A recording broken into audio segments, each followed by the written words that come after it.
sedekat apa sih kalau boleh tahu flashback cerita ke belakang mengenal beliau dari sejak kapan? Terus Iya, jadi saya tahu banget ya, Rizky itu memang dulu pernah tinggal di Kalibata City, di apartemen yang saya tinggalin juga. Jadi saya itu tinggal di Kalibata City dari tahun 2012-2013. Nah, Rizky itu tahun 2016 udah di Kalibata City, Mas, gitu loh. Dan saya ketemu dia pertama kali di tahun 2018, bulan Agustus.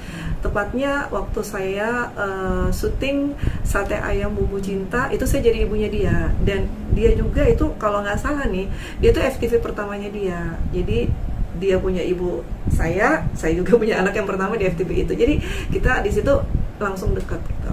Setelah itu ngobrol-ngobrol, lihat Bila gimana sifatnya? Waktu itu saya lihat dia masih terlalu anak-anak ya, seperti apa ya? Saya kan baru tahu juga kalau dia pemain sinetron, pemain FTV, karena saya belum pernah dengar namanya dia gitu loh. Jadi begitu saya tahu, apalagi kita deket-deketan tempat tinggal, kita ngobrol dan dia orangnya rame, ramah, baik dan tidak sombong. Bahkan di situ dia bilang, dia terus terang dia bilang, "Mbak, saya tinggalnya nggak jauh dari Kalibata City." "Di mana?" "Saya kos, Mbak." Dia bilang dia kos-kosan. "Kos di mana?" "Saya kos-kosan dekat Kalibata City juga."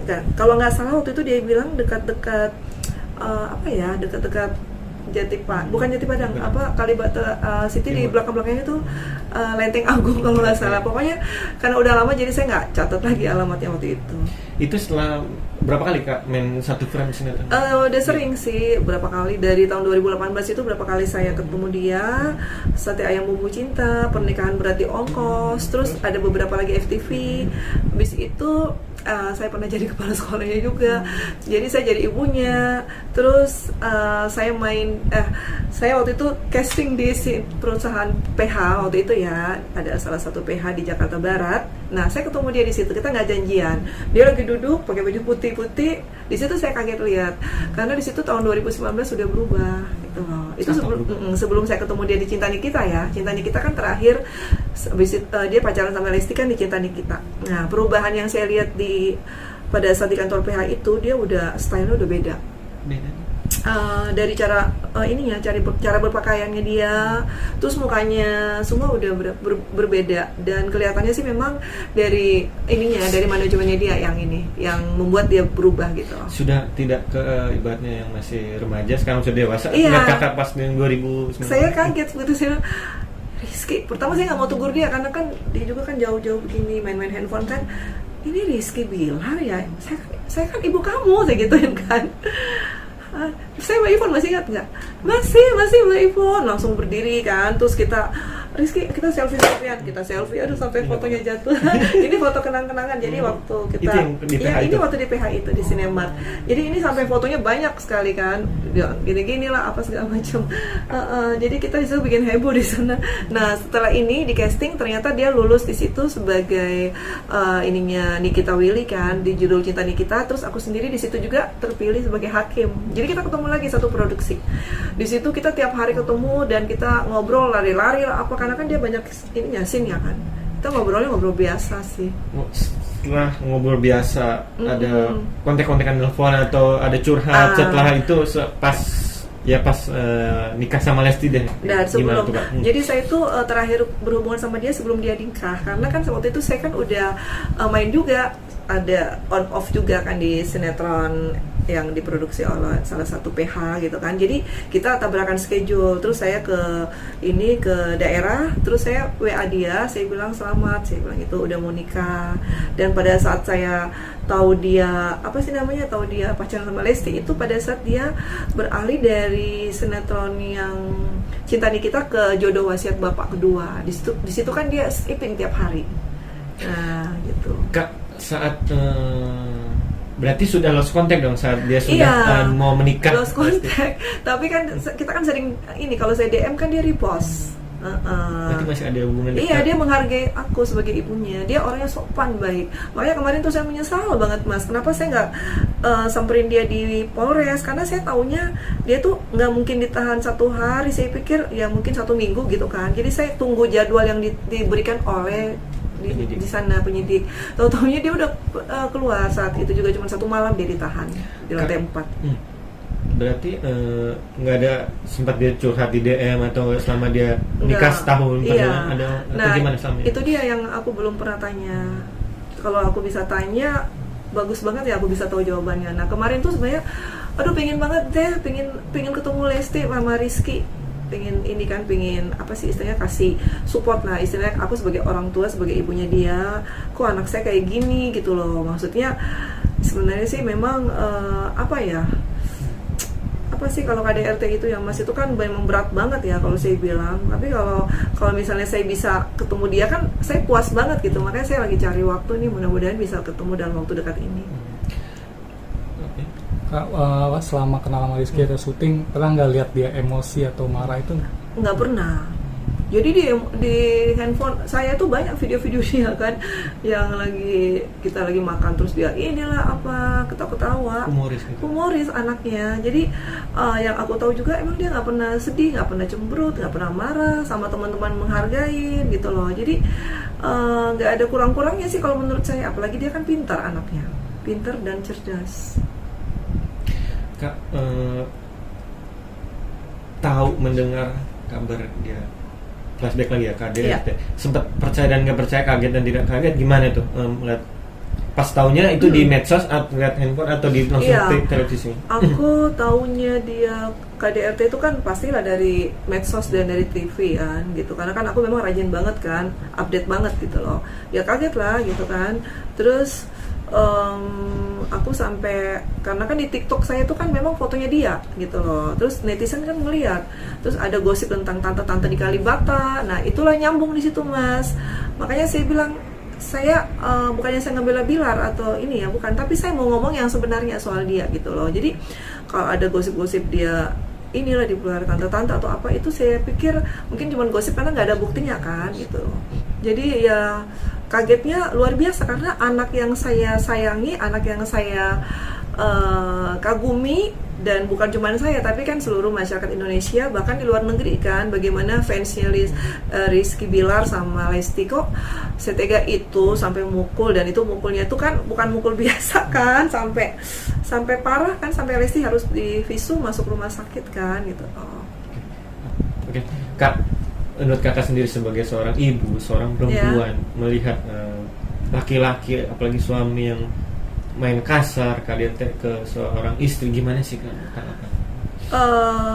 Ya dari sisi saya sebagai seorang ibu dan dari sisi hukum di negara manapun kan itu tidak dibenarkan sama sekali. Apalagi KDRT itu kan benar-benar perbuatan yang apa ya, yang benar-benar moralnya itu udah ini ya, udah nggak bisa diterima gitu loh, dari akal sehat, dari segi apapun, dari segi agama juga kan. Jadi saya tidak membenarkan dan saya tidak setuju. Makanya saya kaget banget, saya shock luar biasa kenapa Rizky bisa melakukan hal seperti itu. Yang seorang public figure kan, yang harus mencontohkan yang baik, teladan, harusnya kan attitude-nya dijaga, etikanya dijaga. Makanya saya mau ketemu dia, ini Rizky kenapa gitu kan, ada apa sih dengan kamu nak gitu kan. Itu yang saya bertanya-tanya terus.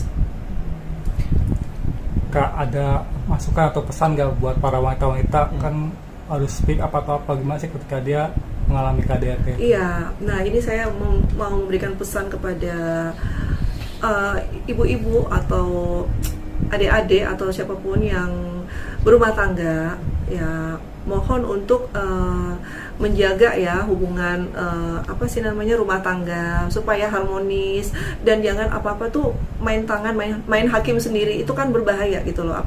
Nah kalau sudah main tangan, sudah main hakim sendiri, berarti kan berhubungan dengan kekerasan dalam rumah tangga atau yang namanya KDRT. Itu sama sekali tidak dibenarkan secara moral dan secara hukum, dan itu berat banget hukumannya, 5 tahun. Jadi tolong dihindari supaya tidak terjadi seperti kejadian yang kemarin. Apalagi berhadapan dengan public figure yang fansnya banyak. Kita aja, aku sendiri kan dulu juga sempat KDRT juga sempat gitu loh. Jadi sampai sekarang saya nggak mau menikah itu gara-gara itu juga gitu loh. Jadi ada traumatik gitu ya? Ada traumatik. KDRT waktu saya ini ya mengandung itu sempat ditendang di mobil. Sama sekali sudah tidak bisa makan? Enggak, langsung cerai. Aku nggak mau karena kalau kita perempuan punya pride ya, punya harga diri gitu loh. Tapi mungkin kalau Lesti dia ada urusan-urusan yang memang harus dipertahankan gitu loh. Jadi ini kesempatan kedua buat Rizky Bilar sama Lesti. Kak, tapi ibaratnya Lesti kayak ibaratnya bisa bilang kayak makan buah si malakama, bisa bilang gitu guys, nggak dilanjutin salah, diakhirin juga dia. Iya, ini gimana benar. tuh menurut kakak sebagai seorang perempuan dan ibu? Iya, makanya ini benar-benar dia tuh maju salah, mundur juga salah. Makanya ini dia di tengah-tengah, dia udah pasrah, tapi ya dia berusaha untuk untuk membangun kembali rumah tangganya. Karena memang keputusan ini kan memang banyak yang nggak terima kan, pro dan kontra, bukan cuman semuanya kan, siapapun juga kan nggak membenarkan. Tapi kok ada pintu maaf. Tapi memang saya yakin kalau dia pasti memaafkan, karena mereka memang hubungannya kan bukan cuma hubungan suami istri, tapi ada hubungan pekerjaan gitu loh. Nah, kalau misalnya hubungan pekerjaan berarti lebih mementingkan pekerjaan daripada perasaan dan hatinya Lesti. Itu gimana Kak? Atau ada dua, ada hubungan pekerjaan sama ada anak di belakang, gimana tuh Kak? Nah itu dia, karena ada anak, tapi yang satu yang paling penting tuh Lesti tuh masih mencintai Bilar. Mau dia bagaimana, dia memaafkan meskipun memang KDRT itu kan tidak dibenarkan, itu salah besar kan, bahkan kan dihukum, ditahan kan Rizky Bilar pakai baju orange lagi kan. Nah tapi inilah kembali lagi ke Lesti, dia punya alasan sendiri ya. Kak, tapi kalau melihat dari maaf ya, ada teman dan kakak juga mengalami sendiri. Iya. Ada teman-teman juga, ada teman cerita tentang KDRT. Mereka semua ibaratnya udah maaf ya, ambil jalan pintasnya, udah nggak usah ada maaf lagi. Sama ini gitu Kak, teman-teman kakak atau gimana? Kalau KDRT sekali kan ya kita masih maafin. Tapi kalau misalnya terus itu kan memang tabiat, berarti kan itu nggak bisa dirubah. Jadi dia tuh udah tabiatnya dia dari lahirnya, karakternya dia. Jadi kalau misalnya kita menghadapi pasangan kita yang seperti itu kan memang harus ada konselingnya, harus ada maksudnya dia harus diubah karakternya. Tapi kalau misalnya susah ya udah, mendingan daripada dipukul terus, siapa yang mau kan gitu, mendingan jangan gitu. Kalau aku juga nggak mau. Melihat tadi di medsos ya, atau IG atau seluruh gitu, story Bilar keluar menampakkan diri juga sama Lesti, keluar dari gerbang. Menurut kakak gimana, sudah hebatnya keluar bareng lagi melihat di makanya medsos. ini cepat banget ya, mereka udah baik kembali gitu loh. Maksudnya netizen kan yang kita lihat kan masih nggak percaya, tapi kalau yang aku lihat di komen-komen, aku bukan menyetujui KDRT-nya ya, aku sangat tidak membenarkan. Tapi kan ini proses memaafkan yang ini yang saya salut gitu loh. Maksudnya berarti Lesti ini berarti hatinya udah penuh dengan maaf. Mungkin karena jawaban yang dia terima juga waktu dia berdoa. Nah itu kan semuanya kan memang ada kata maaf dan pintu maafnya terbuka. Makanya saya lihat netizen-netizennya juga kan ya gimana kan, ada yang pro dan kontra, kembali lagi seperti itu. Kak, kalau Lesti ibaratnya kan Bilar emang sudah diboikot oleh KPI, Komisi Penyiaran, dan Lesti akhirnya memaafkan. Kalau setuju nggak Lesti akhirnya diboikot juga oleh beberapa TV dan KPI sendiri? Kakak sebagai seorang ibu, sebagai seorang yang punya anak, yang perempuan, gimana nih? Kembali lagi kalau memboikot itu, kalau menurut saya memang sih karena dia udah melaporkan kan. Kalau dia udah melaporkan berarti kan dia udah merasakan sakit KDRT gitu loh. Memang public figure kan harus mencerminkan yang terbaik kan. Jadi kalau misalnya dia melakukan kayak gitu kan pasti diboikot karena bukan cuma televisi, masyarakat juga nggak mau kan. Nah itu makanya saya ngelihatnya di sini, kalau dia diboikot ya mungkin 1 bulan, 2 bulan atau berapa bulan mungkin ya, itu mungkin untuk sebagai bukan hukuman ya, sebagai imbas dari apa yang dia lakukan gitu loh. Jadi diberikan waktu untuk introspeksi supaya dengan kayak begitu dia masih bisa recovery, dia masih bisa bangkit lagi gitu loh. Jadi setuju dengan boikotnya itu mungkin untuk beberapa saat aja, tapi jangan terus menerus kan. Mereka juga kan bekerjanya di dunia seni, mereka kan cari duitnya di situ, dan mereka masih punya fans yang banyak. Jadi kita memberikan kesempatan lah buat mereka.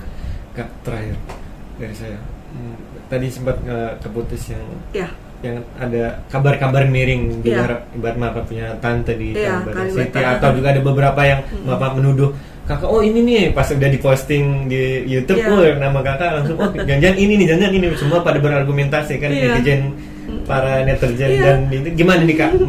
Menurut kabar miring tersebut bilang Iya. ada Di sini tante. ada, makanya kan begitu mereka lihat ini istri, ya ampun masa orang tua dibilang ini istri pertama, istri pertama di sini ada loh Ada. komennya gitu kan. Makanya saya ketawa aja 5.000 komen saya baca semua. Terus tapi saya orangnya gimana ya, saya ngeliat itu ada yang saya kasih jempol, ada yang saya diam gitu kan.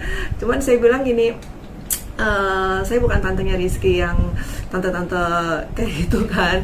Kalau saya kan berhubungan sama Rizky karena hubungan ibu dan anak di pekerjaan, dan memang waktu itu saya juga sempat hubungin untuk dia ada job dengan saya karena kan saya juga ada project yang lain. Jadi waktu itu saya mau jadikan dia model video klip di singlenya salah satu penyanyi baru kan gitu kan. Tapi karena dia sibuk jadi kita belum deal. Nggak tahu nanti ini, mudah-mudahan setelah kasusnya udah mereda, setelah sudah semuanya udah baik-baik, kita juga bisa bekerja sama lagi.